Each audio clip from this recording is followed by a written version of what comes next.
Hey, what's going on, guys, and welcome back to another movie review from Movie Files. This time around, I'm here to give you guys my review, my non-spoiler review for Ant-Man and the Wasp, which is a sequel to the 2015 version of Ant-Man, which brings back director Peyton Reed. You have Paul Rudd as Scott Lang. You have Evangeline Lilly as Hope Van Dyke, as also aka the Wasp. You have Hank Pym being played by Michael Douglas. You have Michael Peña. You have T.I. You have a lot of the original cast coming back this time around with some newer additions. Michelle Pfeiffer as Janet. You have Laurence Fishburne as Bill Foster, and also I can't think of the young lady's name, but she was in Ready Player One. I've seen some other content. I know her first name's Hannah, but she plays a ghost.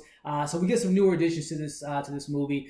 So if you guys have never seen a review by Movie Files, in particularly our non-spoiler review, that is what it is. No spoilers. I'm just going to touch on things I like, character moments, things I didn't like, and then finish up my score. So starting up top with some positives, I'm going to say this film definitely, and I know this word is thrown around a lot, the F word, fun. This was a family fun adventure, in my opinion. If you guys follow me on Stardust, I said this was kind of like Honey, I Shrunk the Kids, a 2018 version of that with superheroes, and it really felt that way. I mean, this more so than any other Marvel film I could think of, like to the point that there was, and not that they swear like sailors in Marvel, but I don't even think they cursed in this film. I mean, it really just had, when you thought it was going to go a certain route, they really didn't go that darker route. I mean, and there are moments, and I don't want to give too much away, but I really felt the lightheartedness, which for a minute there, it took me a little bit to get used to going back to the Ant-Man world, because it's definitely a more grounded story versus something that takes place in space like the Guardians or Avengers.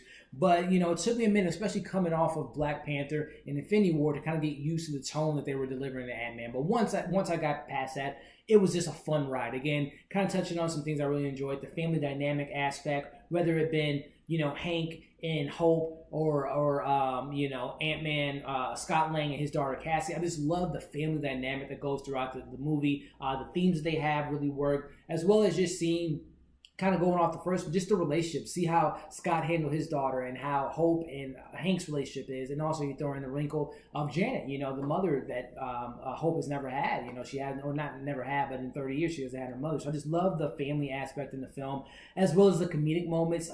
This is definitely one of the more funny Marvel films that felt more natural as far as the comedy goes. You know, Thor Ragnarok, the first Guardians, those are some ones I could think of off top that were just hilarious. And this film is definitely in that vein, which most of the comedy, I would say 95% of the humor really worked from all different aspects. Different characters have moments that they really had time to shine and show their comedic beats. Obviously, Paul Rudd is a comedic genius, but everyone had their moment to shine in the realm of comedy, and I think it really worked. Some other aspects, obviously this is Marvel, so the CGI was on point.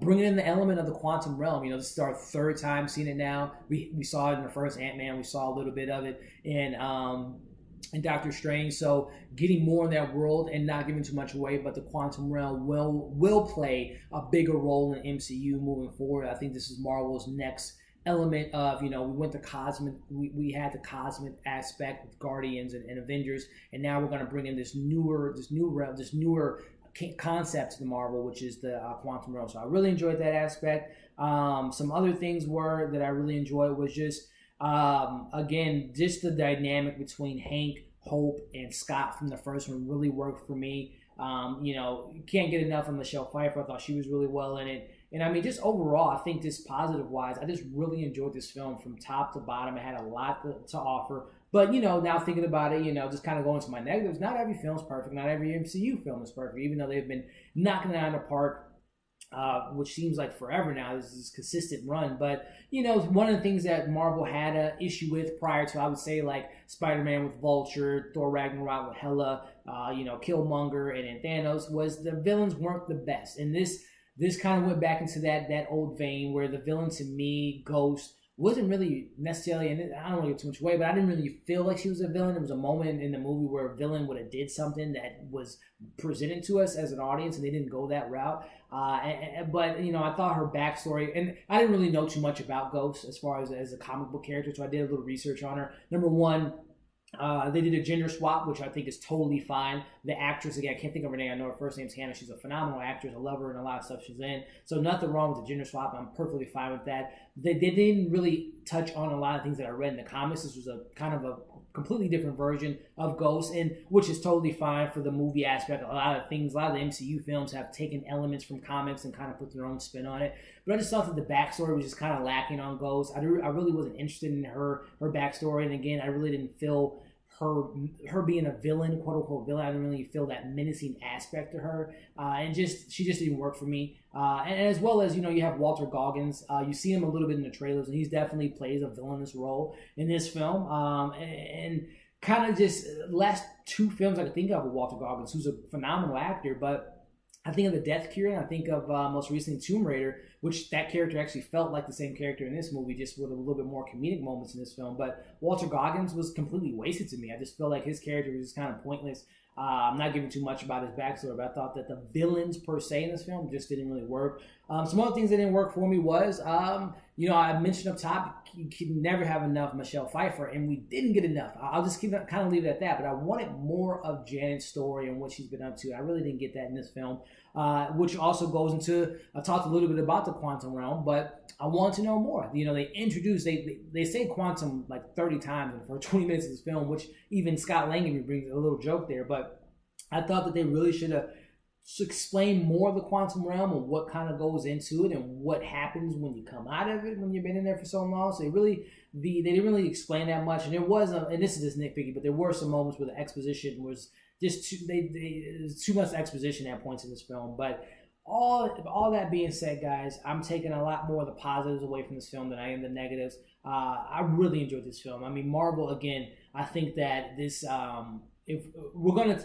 look back at this, I mean, some people like myself, I really appreciate what Kevin Feige, Disney, and the creators have done. The directors, the actors, the actresses, everyone has brought their A game, and they had their stumbles. And I think up top with Hulk, which is probably my least favorite MCU film, The Incredible Hulk, Iron Man 2, and some other film, Thor: The Dark World, but I mean, Marvel has really done something that we've never seen. I don't think it'll never be replicated again, especially whenever their run ends. I mean, they have films for the next 7, 8, 10 years.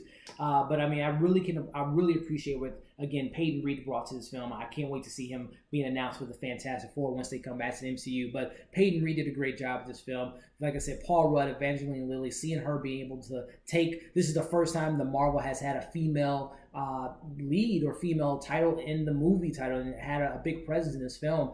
So I'm really glad to see that we're going in that direction, more the female superheroes in the front front of the screen. With we've seen the Black Widow, and we've gotten elements of that with Tessa Thompson as Valkyrie. But Captain Marvel next year, Black Widow movie coming pretty soon. So I love that direction that they're going.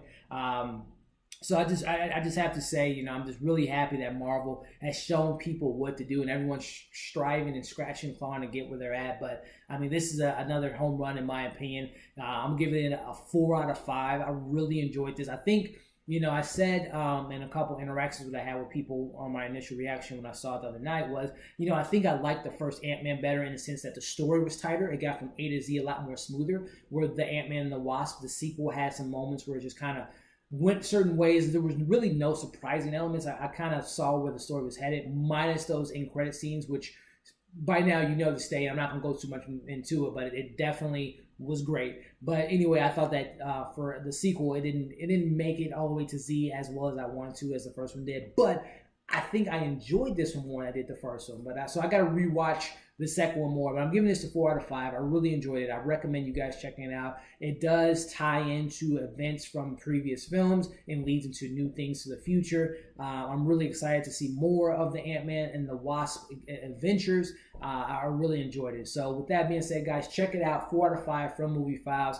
Check us out on Instagram and Movie Files. I'm going to do a little bit of a shorter review on that platform, IGTV. Check us out on Twitter, Facebook, of course, as well as Stardust to see our reactions for many other things. So there you have it, guys. I really enjoyed this film. Check it out. Leave your comments below on what you guys saw of the film without giving too many spoilers away. What you think about the mid-credit scene and what are you looking forward to in the future of the MCU, as well as, like I said, share, like, thumbs up if you enjoyed this video, subscribe to our channel, and you guys have a great weekend, or whenever you're watching this, have a great day, and we'll see you guys on the next video.